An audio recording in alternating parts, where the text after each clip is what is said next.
Жалпы келесі тақырып бізде зиянды әдеттердің репродуктивті денсаулыққа әсері жайлы айтамыз. Жалпы енді зиянды әдет дегеніміз не? Біздің қоғамда зиянды әдеттерге нашақорлық, темекі шегу, алкоголь ішу, ойын құмарлық және тағы сол сияқты көптеген істер жатқызамыз. Дұрыс қой? Енді біз ойланбастан кейбір нәрселерді, кейбір дағдыларды байқамай істей береміз уже. Өйткені олар бізде автоматизм болып кеткен. Осының барлығы бізге зиянды әдеттердің, кейбіреулері соның зиянды әдеттер болуы да мүмкін. Например, мысалы, телефонды көп ұстап, әлеуметтік желілерде жиі отыру, оларда өзінің зиянды әдеттері бар. Енді статистикаға сүйенетін болсақ, дүниежүзілік денсаулық сақтау ұйымының мәліметтері бойынша әйелдердің 39% және ерлердің 20% бедеу болып табылады.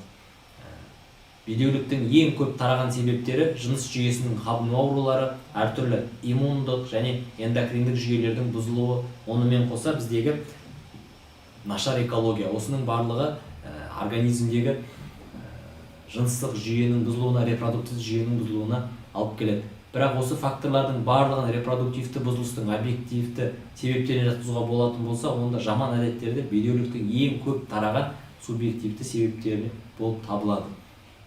Олардың ең біріншісі қарапайымы отырықшы өмір. Аз қозғалудың репродуктивті жүйеге де өзіндік әсері бар. Себебі организмдегі қан айналымы дұрыс болмағаннан кейін қозғалыстың аз болуы да организмге көптеген зияндары бар. Енді жалпы организмде май қалай түзіледі? Жалпы организмдегі май біздің ішіп жеген тамақтарымыз, фастфудтарымыз, тамақты жалпы тұтынғаннан кейін организмдегі аз қозғалыс олардың дұрыс сіңбеуіне алып келеді, дұрыс ыдырамауына. Осының салдарынан біздегі әртүрлі проблемаларға дейін алып келеді. Майлар артық салмақтың жиналуы, артық салмақ бар адамдарда, артық салмақ ер адамдар үшін несімен зиян? Жалпы ер адамдар үшін объем талиясы 94 сантиметрден аспауы керек. Егер асатын болса, ол адамдарда біз артық салмағы бар деп санаймыз. Артық салмағы бар адамдарда, ерлерде артық салмақ болған жағдайда, ол адамдарда май тіндері организмдегі ер адамдардың тестостеронын женский гормонға ауыстырады. Соның салдарынан ерлерде эстрогендер көбейіп кетеді. Сол себепті ер адамдар үшін артық салмақ өте зиян. Енді келесі нәрсе ұйқының маңыздылығы. Гормондар мен ұйқының арақатынасы арасында қандай байланыс бар? Жалпы гормондар мен ұйқы тікелей байланысты. Себебі организмде ұйқы дұрыс болмаған жағдайда гормондарда өзара сбой болады. Себебі енді қараңыздар, организмде мысалы 24 бір тәулікте 24 сағат болатын болса, оның біз 3/1 ұйқыға арнаймыз, яғни 8 сағат. Жалпы өміріміздің 3/1 арнаймыз дейді. Егер олай болатын болсақ, ұйқы біз үшін маңызды, организм үшін маңызды. Организмде өзінің бөлінетін гормондары бар. Барлық жерге барсаңыздар, барлық дәрігер айтады сіздерге: кешкі сағат 10-да ұйықтаңыздар, 8 сағат толыққанды, 7-8 сағат толыққанды ұйқы болу керек дейді. Ал біз олай ұйықтамаймыз.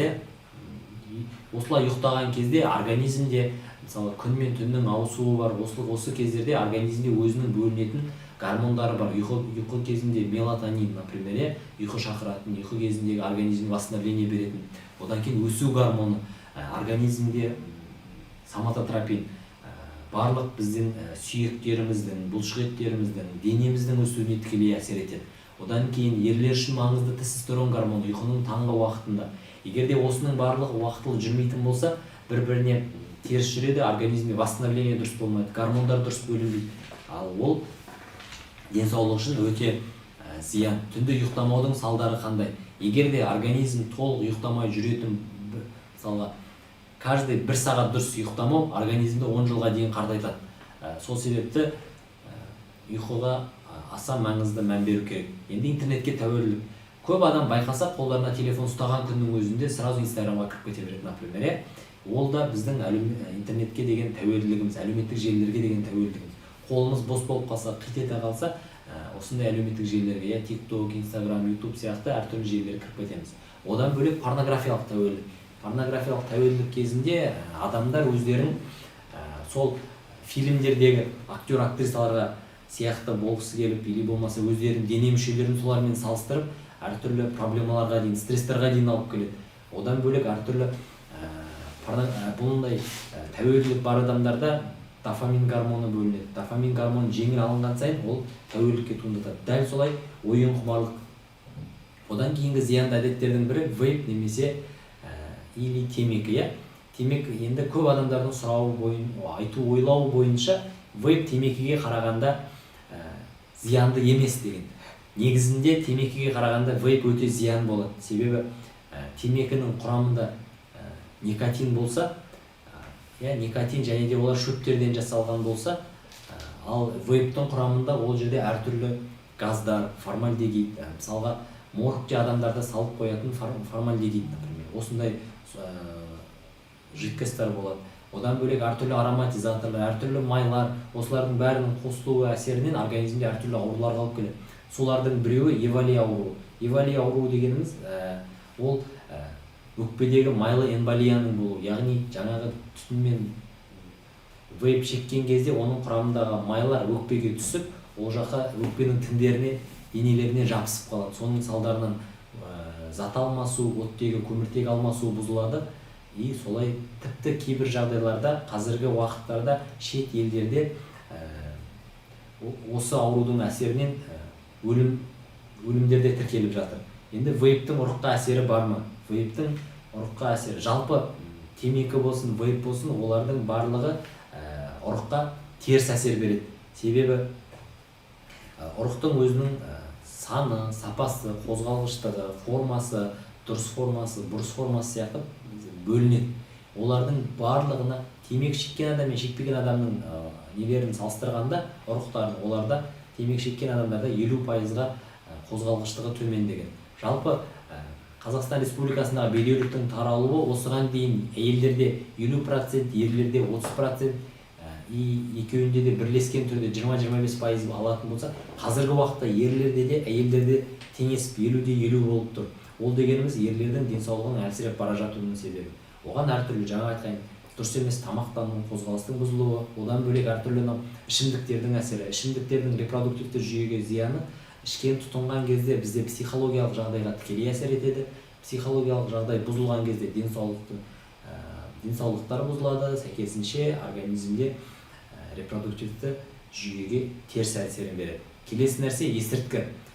Қазіргі уақытта нашақорлық жыныстық құштарлықтың төмендеуіне және импотенцияға дейін алып келеді. Яғни мүше әлсіздігі, мүшенің тұрмау, жыныстық қатынасқа деген желанияның болмауына дейін алып келеді. Ал бұл процесс есірткінің ешқандай түріне байланысты, барлық түрінде де болуы мүмкін.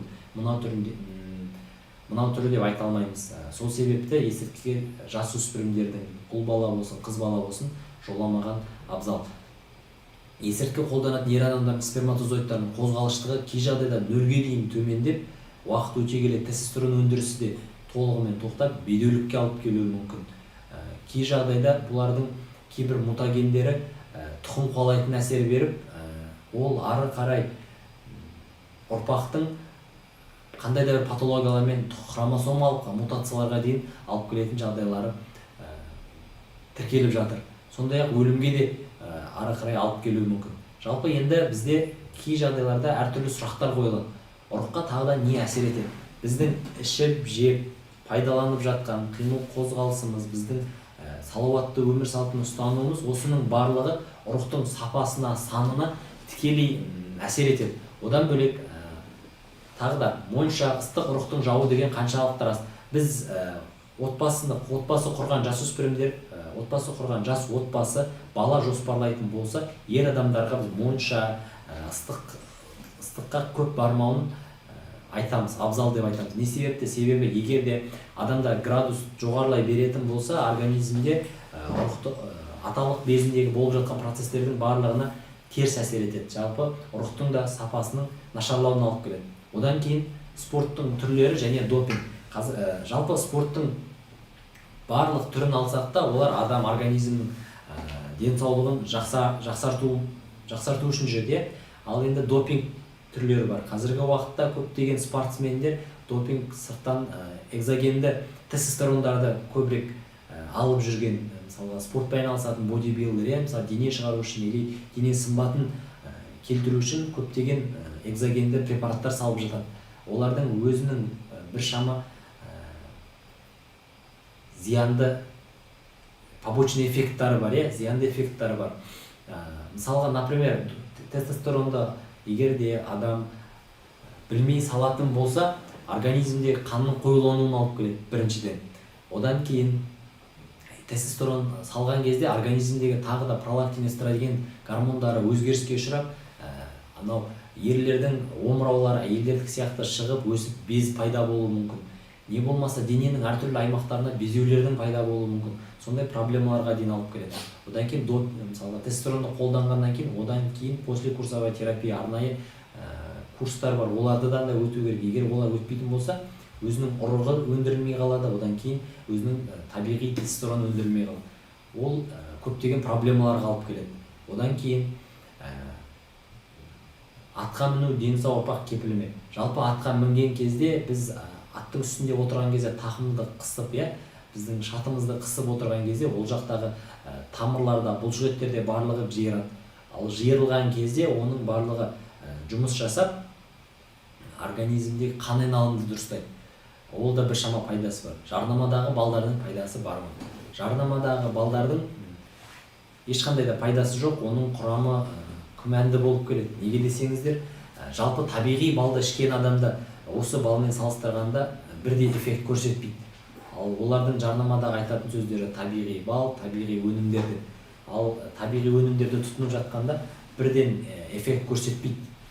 Олар ұзақ эффект көрсетеді. Сол себепті жарнамадағы балдарға қатты сене берудің қажеті жоқ, себебі ол жерлер толығымен зерттелмеген, ешқандай зерттеулер жүрмеген. Сол себепті ол жақта да өзінің біршама проблемалары көп. Жалпы біздіге бүгінгі тақырыпта қозғаған мәселелер біршама сіздерге пайдалы болды деп ойлаймын. Барлықтарыңызға, назарларыңызға рахмет.